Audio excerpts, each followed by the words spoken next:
Hi, and welcome to another edition of the Digital Arts Show. I'm Jim Sirianni, your host. Thank you so much for joining us today. This show is part of the Digital Arts Festival that is produced by Center Stage Theater of Santa Barbara in Santa Barbara, California. And the Digital Arts Festival shows stream nightly at 7 p.m. You can find out more on the Center Stage website, centerstagetheater.org, and click on the blog tab. The purpose of the Digital Arts Festival is to create an outlet for artists of all kinds to share their work. And because of the shutdown and quarantine, many artists and performers suddenly found themselves with no way to show their work or to perform. And unfortunately, in some cases, the work that these artists have done, excuse me, unfortunately, some of their work will never be seen by the public, which is unfortunate.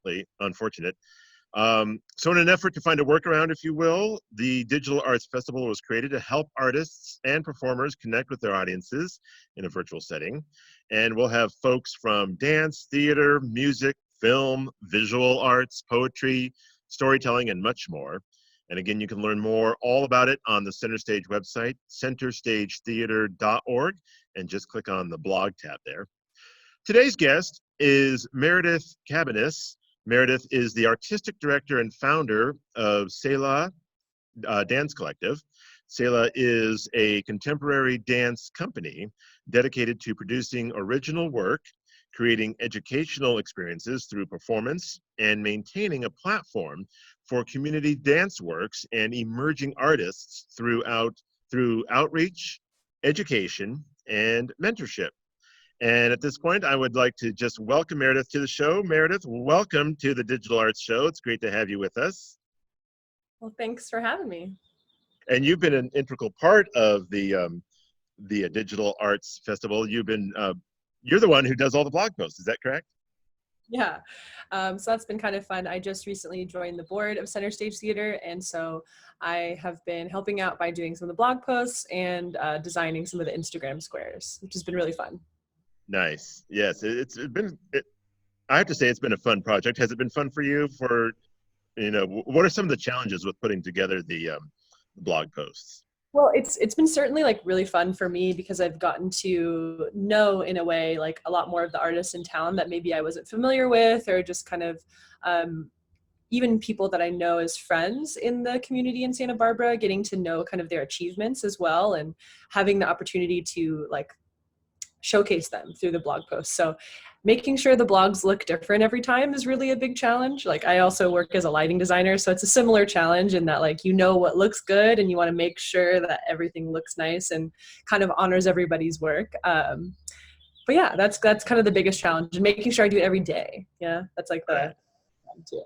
And I have to agree with you because I've had the similar experience getting to know all the artists in the community, the ones that I've known before and got to know a little bit more about them, but also folks that I haven't had a chance to meet before. So in that respect, it's been a lot of fun getting to know everybody.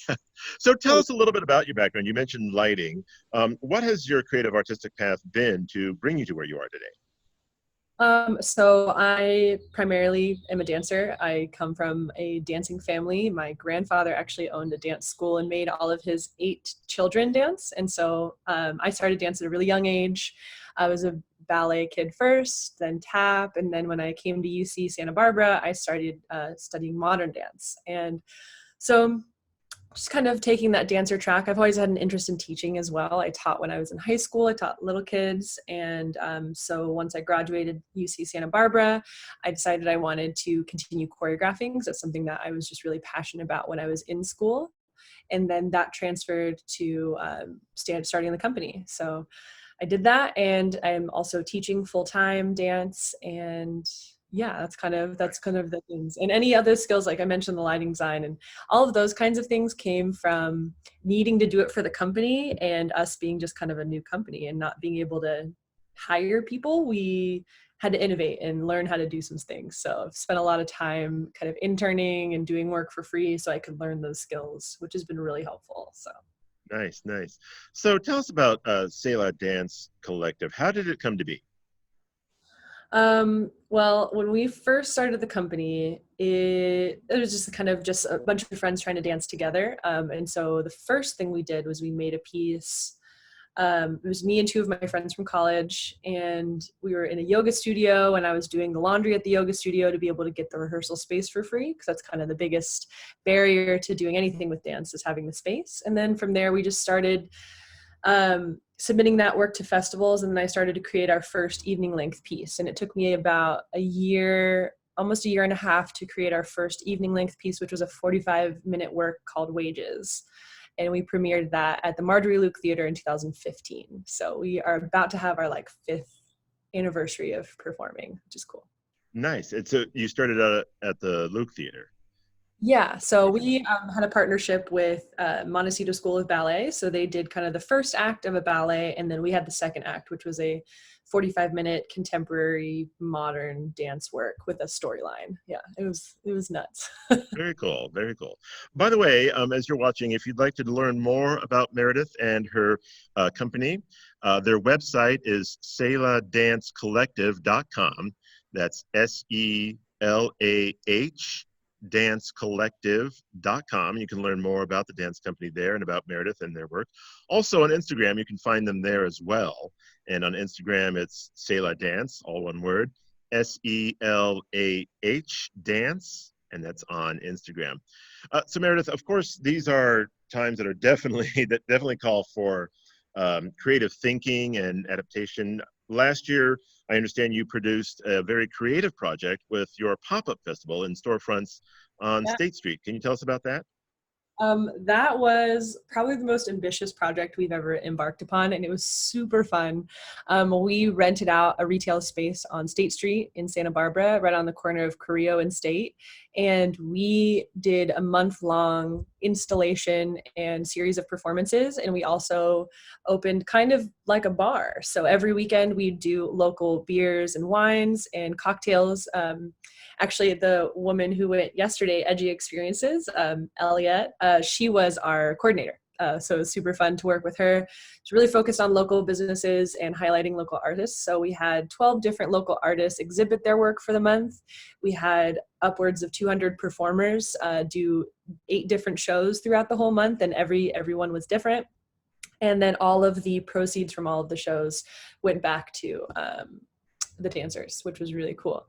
And this we're planning to do it again. It's going to be a little bit different because of COVID-19, but I think that this kind of model is what's going to be really successful moving forward for dance organizations, because sometimes it's hard to get people in the theater, and I don't think we'll ever step away from doing shows in theaters, but being able to be really actively in the community, to involve other dance forms, and to bring in people who are not necessarily like interested in going to the theater to see a dance performance.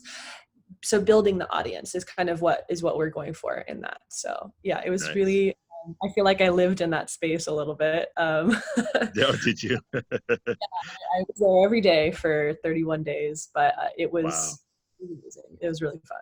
Wow, what a cool experience. And hopefully you'll get to do something like that again in the future once the quarantine and everything is lifted. I'm sure that'll be fun to do again. I think that's something that will become a really good option for people moving forward too, because it's obviously we want to be able to have the funds and support to rent a theater or to produce your own show, but being part of a collaborative effort towards kind of the experience of being immersed in art and going to shows and things like that is something that I think goes hand in hand with building the audience so that we can fill the theaters for all these shows as well. Right, right. And for those folks who are watching, my guest on today's show is Meredith Cabaniss, and she is with Selah Dance Collective, and you can learn more about them on their website, selahdancecollective.com. That's SELAH, Dance Collective, all one word, .com, and you can learn more about them there. So Meredith, tell us, how is the stay-at-home order impacting you creatively? I think I would have answered this question a lot differently 2 weeks ago. I think that I was really up to that point, really feeling weighed down with having to be at home and the lack of connection. But I think I've turned a corner in it. I'm teaching on Zoom right now, dance classes from ages 3 to 18 for about 20 hours a week. So that's kind of what the bulk of this quarantine has been for me. And I've lost a lot of my regular teaching in the school system, which is another thing that I do.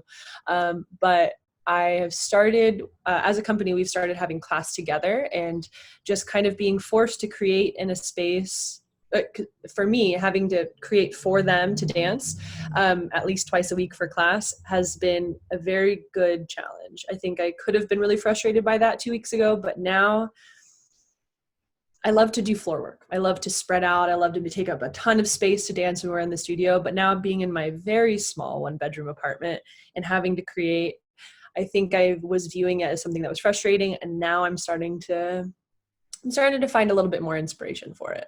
Nice. Very cool. So you're adapting a little bit then. Finally, yeah. It took Yeah. 54 days of quarantine to be able to start that process, but yes. Right. So as you mentioned, you're doing your classes digitally. How are the dance students coping with the digital classes? How are they dealing with it? I think there's just something innate about dance that requires proximity to other humans. So for a lot of what we're seeing with the kids is that they're having a hard time connecting, but they're very invested. Like for a lot of these kids I teach 9-year-old students who are at the studio dancing at least 6 hours a week and sometimes more. And for them, like this is something that they love to do. And so I've actually seen a lot of these kids, obviously they're having a hard time. I think we're all having a hard time, but I really seen a lot of these kids really pour themselves into their classes and really work hard and see the value in working hard and training and practicing now so that when we can get back in the studio together, that they're going to be able to do so much more. So it's definitely really complex to work with children over Zoom. I have every Thursday morning, I have a conference call with 5 3-year-olds and we do ballet together. It's very fun. But so there's different levels of success and different levels of engagement. But I think in general, this is something that I am able to provide for these kids that I know and I care about that is really good for them during this time. So. Nice. Very cool. And I know that Selah Dance is scheduled to have a concert at Center Stage at some point. Tell us about your usual process for preparing for a concert. What would you normally be doing at this point to prepare for the show? So we were actually originally scheduled to do something at Center Stage later in the summer and have something earlier in the summer with a different theater in town. And at this point, we would be rehearsing at least 4 hours a week. By this point, we would ideally have a lot of our works finished. So we have one kind of piece that we performed in February that's already finished, and then we were working on another 30-minute piece, a commission by one of the dancers in the company, and some other like smaller pieces. And so we would be rehearsing pretty intensely on all of those right now, and ideally be finished with most, and start prepping all of the promotional stuff and getting the guest artists to come in. And there's just a lot of things that go together. We don't do solo shows. That's something that's really important to us as a company. Selah doesn't exist as a vehicle for my choreography, but it exists as a vehicle and a platform for community dance that's what I envision it to be.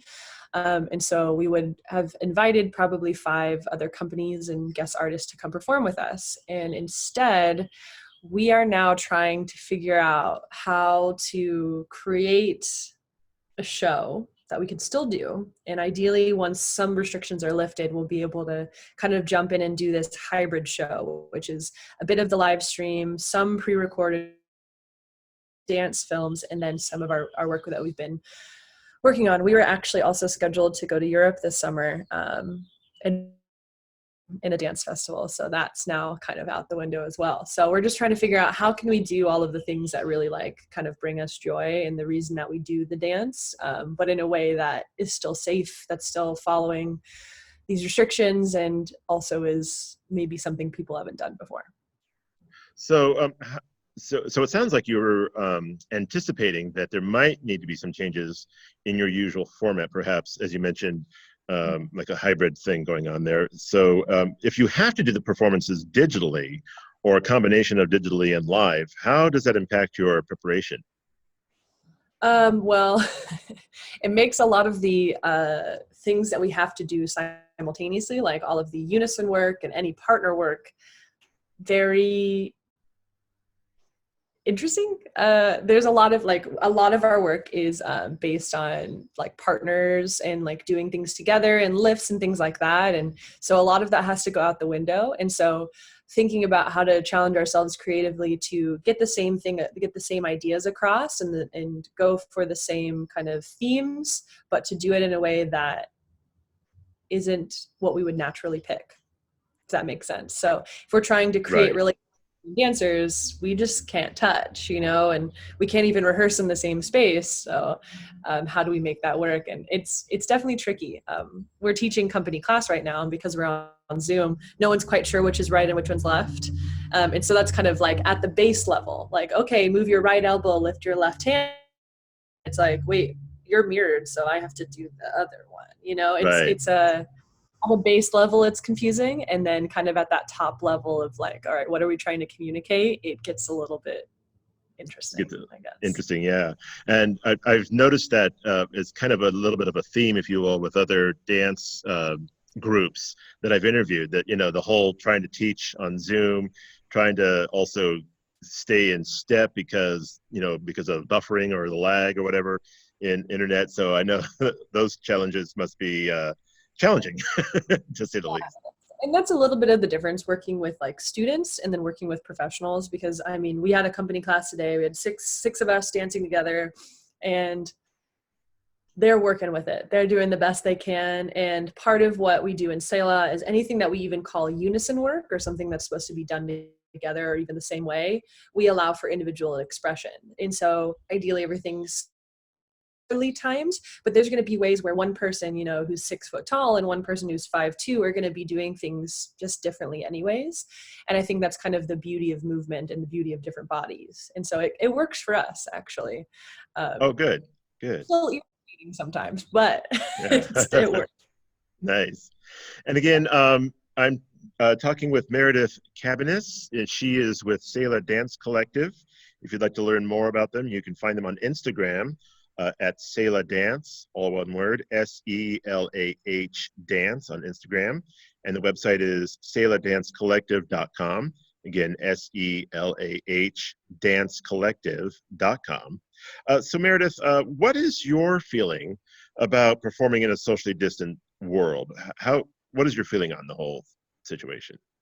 I mean, I hate to be cheesy, but the show must go on. It's just, there's no way that we can just table live performances forever. Like, there's going to be a time where they come back, and if they have to look differently, I think, like, I can only speak for myself, but there's no way that I want to stop choreographing or stop producing shows. I think just there's going to be challenges, and we may view them as challenges. We may view them as like inspirational challenges, but I think that we have to, like, I have Yeah, to keep, and so I think that trying to figure out ways that we can get our art out there, I think this might be like kick in the pants that the dance community might need. It's just expecting people to come to the packed theater, once a season, twice a season, to see a show that we've worked hard on in the studio. Like, that's beautiful and that's amazing, but if we can kind of challenge ourselves to find a new way of reaching out, like, why not? right, Sounds right. Well, and thinking outside the box too, a little bit as well. amazing. Yeah. Well, Meredith, we're just about out of time, but before we go, I just want to give everyone your information one more time. And again, my guest on today's show is Meredith Cabaniss, and you can learn more about her dance company. SelahDanceCollective.com is the website, SELAH dancecollective.com. And they're also on Instagram at Selah Dance, again, all one word, SELAH Dance on Instagram. If you'd like to learn more about Center Stage Theater, you can find them at centerstagetheater.org. That's centerstagetheater.org. And to learn more about the blog and the Digital Arts Festival, just click on the blog tab, and that'll take you to the blog where the Digital Arts Festival page is located. Again, at centerstagetheater.org. And if you're curious what I'm up to, if you want to know what I'm about, you can find me on social media as well. Jim on the Air on Facebook. That's Jim on the Air. On Instagram, it's also Jim on the Air, and you can find my podcast on Spotify. It's also Jim on the Air as well. And Meredith, I want to thank you for taking time out of your day to be with us, and thanks for joining us on the show today. Thanks so much. I'm honored to be here, and I'm glad I got to finally chat with you because we've been kind Yeah, of working together for more now. exactly. And thanks everybody for watching, and we will catch you next time. Bye bye, everybody.